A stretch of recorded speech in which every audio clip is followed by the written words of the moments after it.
네, 한 주간 뉴스 가운데 가장 뜨거운 현안 이슈만 골라드리는 뉴스픽 시간입니다. 오늘도 지원방송 보도국의 홍서표 보도국장과 함께하겠습니다. 어서 오십시오. 네, 안녕하세요. 첫 번째로 픽한 뉴스 어떤 뉴스입니까? 네, 오늘 이번 주 첫 픽은 새해부터 일터 잃은 어민 망연자실입니다. 네, 그 새해 초에 고성 거진항에서 큰 화재가 났다고 들었는데 맞습니다. 어떻게 된 겁니까? 네, 화재가 발생한 거는 연초였죠. 지난 3일 오후 2시 10분쯤이었는데요. 고성 거진항에서 큰 불이 났습니다. 이 불로 2시간 만에 진화는 됐는데 어민 작업장, 창고 등 6개 동이 불에 탔고요. 모두 소실됐습니다. 그래서 항구는 그야말로 모두 잿더미가 된 쑥대밭이 됐는데 다행히 인명 피해는 없었지만 그 창고 안에 있던 조업에 필요한 그물들, 어구들이 모두 소실됐습니다.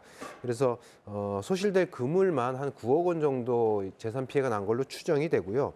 또 새해부터 이 어구가 없으니까 어민들이 조업을 못하는 상황이 발생해서 어민들이 지금 한숨을 짓고 망연자실한 상황입니다. 특히 이제 대구 금어기가 얼마 안 남아서 대구 조업을 해야 되고 또 설 밑에 조업도 해야 되는데 그야말로 어민들이 좀 답답해하는 상황입니다. 더구나 그 화재 현장 바로 옆에는 그 어선에 그 기름을 대는 급유소가 있었거든요. 근데 급유소에는 불이 번지지 않아서 그나마 좀 다행이었습니다. 경찰과 지금 소방 당국은 정확한 화재 원인을 조사하고 있습니다. 네. 근데 고성 지역에서는 2년 전에도 이런 비슷한 화재 사건이 있었다고 들었는데 이렇게 대책을 좀 세워야 되지 않나 싶어요?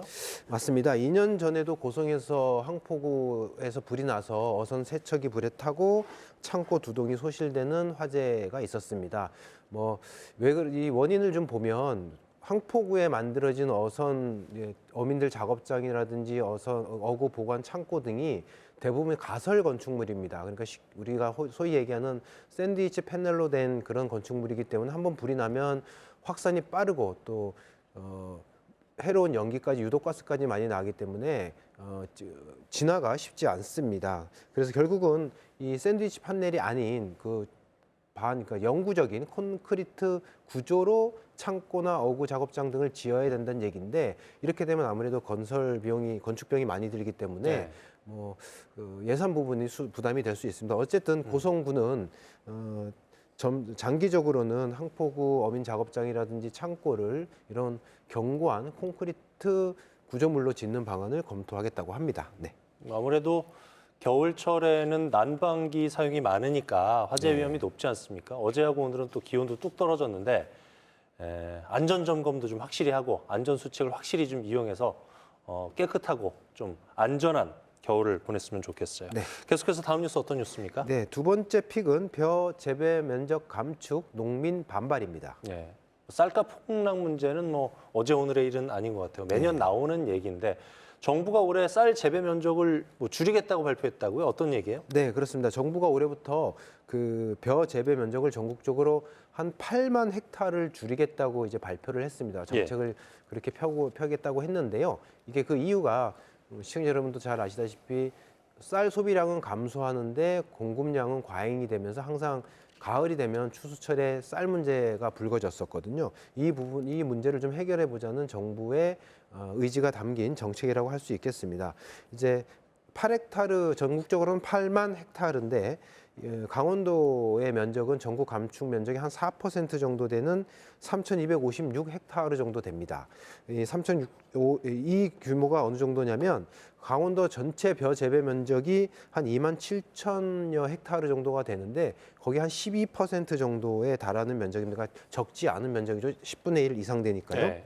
특히 이제 도내에서는 이제 철원이 쌀 재배 면적이 많은데 철원 지역에 줄여야 하는 면적이 1,180 헥타르 정도 되고요. 고성이 한 350 헥타르, 그다음에 원주 318 헥타르, 강릉 247 헥타르 등 적지 않은 각 지역마다 면적들이 쌀 재배 면적을 지금 줄여야 되는 상황입니다. 이제 정부는 이렇게 정부의 정책에 따른 감축을 이행하는 농가에 대해서는 공공 비축미 물량을 우선 배정하겠다고 하고 또 이행하지 않는 농가에 대해서는 배정에서 제외하겠다는 방침인 것 같고요. 또 해당 지자체, 그러니까 이행을 하지 않는 해당 지자체에 대해서는 또 페널티도 검토하고 있는 걸로 알려져 있습니다.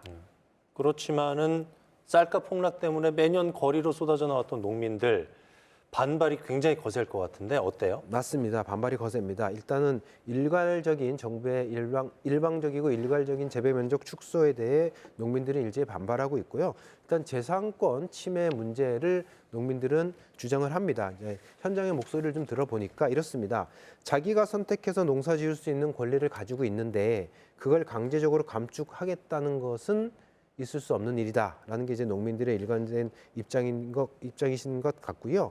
또 지자체도 이제 원활한 감축을 위해서는 어느 정도의 지원책도 나와야 된다. 즉 당근도 좀 있어야 되는데 그런 것은 지금 없는 상황이기 때문에 지자체도 좀 답답한 상황입니다.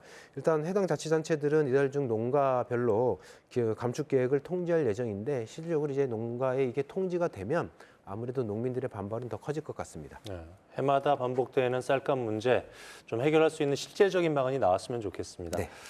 자, 마지막 뉴스 어떤 뉴스입니까? 네, 세 번째 뉴스픽은 훈련병 얼차례 사망 주의관들 징역 선고입니다. 네. 네, 지난해 5월로 전 기억을 하거든요. 맞습니다. 그러니까 규정을 위반한 군기훈련이죠. 일명 그 얼차례를 줘서 훈련병이 이제 숨졌던 그런 사건인데 이들 간부들에게 징역형이 선고됐다고요? 맞습니다. 말씀하신 대로 사건이 발생한 것은 지난해 5월 육군 12사단 신병 교육대에서 당시 이제 규정을 어긴 군기 훈련을 받다가 입소한 지 9일차 되는 훈련병이 사망하는 사건이 있었습니다. 당시 훈련을 지시했던 중대장과 부중대장은 학대치사, 직권남용, 가혹행위 혐의로 기소가 됐고요. 기소된 이 중대장과 부중대장에 대한 1심 재판이 최근에 1심 재판 선고가 나온 건데 혐의가 모두 인정이 됐습니다. 중대장은 징역 5년, 부중대장은 징역 3년이 선고가 됐습니다. 이제 피고인들은 당시 이제 28도 정도 되는 땡볕에 책으로 채운 한 30kg 정도 되는 군장을 훈련병들에게 매게 하고 선착순 이어달리기라든지 팔굽혀펴기라든지 이런 것들을 시켰고요. 그로 인한 사망이 인정이 됐다고 재판부가 인정을 했다고 보면 될 것 같습니다. 당시 사인은 열사병에 따른 다발성 장기 부전이었습니다. 재판부도 판결을 하면서 이렇게 재판부 입장을 냈는데요. 신병교육 훈련을 받는 피해자들을 상대로 신체 조건에 맞지 않는 혹독한 군기 훈련을 집행했다. 그리고 21살에 불과한 피해자가 생명을 잃었고 나머지 피해자들, 훈련병들도 극심한 고통을 호소했다라고 재판부는 봤습니다. 다만 재판부는 고통을 줄 목적으로 범행을 저지르지는 않았다고 판단했습니다. 네. 네. 이번 1심 판결에 대해서 훈련병의 유족, 네. 그리고 검찰 양측 입장은 어때요? 그렇습니다. 일단 숨진 훈련병의 유족은 1심 선고에 대해서 반발을 했고요. 예. 훈련병의 어머니가 선고 직후에 입장을 좀 말씀하셨는데 100년을 더 준비하고 살아가야 할 애들을 이렇게 사망에 이르게 했는데 5년, 3년 한다면 누가 군대에 온몸을 다 바쳐 훈련을 받고 또 누가 어떤 부모가 군대에 보낼 수 있겠는가라고 하소연을 하셨습니다. 그리고 징역 10년과 7년을 중대장과 부중대장에 각각 구형을 했던 검찰도 항소를 검토하는 것으로 검찰 방침인 것으로 알려졌습니다. 네. 다시는 이런 일이 발생하면 안 되겠죠. 재발 방지 대책 세워야 될 것 같습니다. 지금까지 주간 뉴스픽 홍서표 보도국장과 함께했습니다. 잘 들었습니다. 네, 감사합니다.